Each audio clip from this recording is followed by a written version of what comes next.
I am the vampire Lestat. I am a god. Lestat's always been very involved with music. If he's going to tell his own story, he's going to do it in a performative way. Dude, what the fuck? G minor slash out! Hey, dude, that was sick. This whole season serves as a shrink to Lestat, and it's about Lestat working out who he is. Lestat tries to figure out how to feel about the fact that his ex has written a best-selling book about him in which he's vilified. And he starts off by having a tantrum and forming a rock band. We are the Vampire Lestat. What are you going to do if you live forever? You want things that are going to make you feel the most that you can possibly feel. Sam and the band have amazing chemistry, and it really shines on stage. We don't have to work very hard to be mesmerized and magnetized by Sam's performance. We've not seen Lestat in his most raw form. I think he thrives off chaos.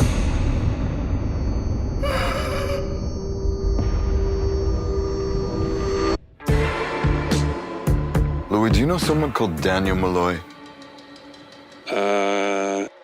Where you leave Louis and Lestat at the end of season 2, they have not dealt with the book coming out in the real world. Explain yourself. It's gonna be here and gone in a minute. No one reads anymore. Lestat, genre, whatever.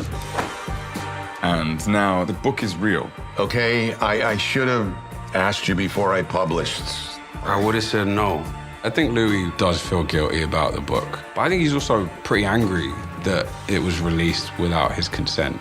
No! No! And you see the fallout of these characters having to deal with themselves being turned into caricatures.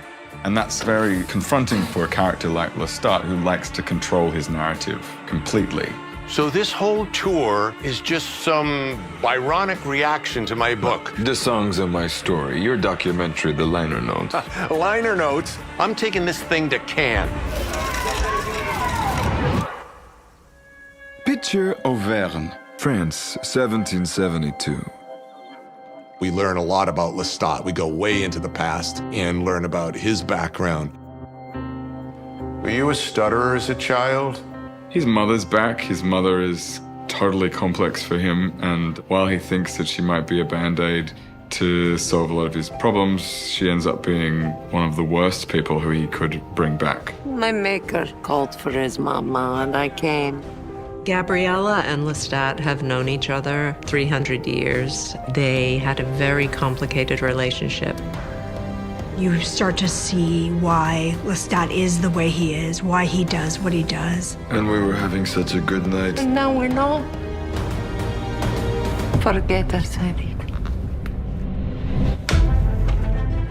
Congrats on the happy day. Louis has a really extraordinary journey this season. This is a very different Louis to the Louis that we knew and loved, or had a complicated relationship with in the first 2 seasons. You got the wrong attitude. This is definitely Louis in unhinged mode. You are courting great danger with Lestat, Daniel. Armand is deeply, deeply traumatized vampire. I love you, Lestat. Christ. This is a version of Armand who's a bit more desperate, maybe, a bit more bitter, a bit less in control. Be who you are, but be it on the other side of the moon. Or kill yourself. Can you go in there and tell me if it's her? The Vampire Lestat is an amazing book, and I'm very privileged to be involved in the making of it in a way. The Tooth Team. The Fang Gang. We see there are a lot more vampires. These things that we never really knew about. Magnus, Nikki, his relationship with his mother. We've had little tastes of in previous seasons. We now get a much more fleshed out backstory and version. That does crack open the vampire world, and it's a much bigger environment and playground.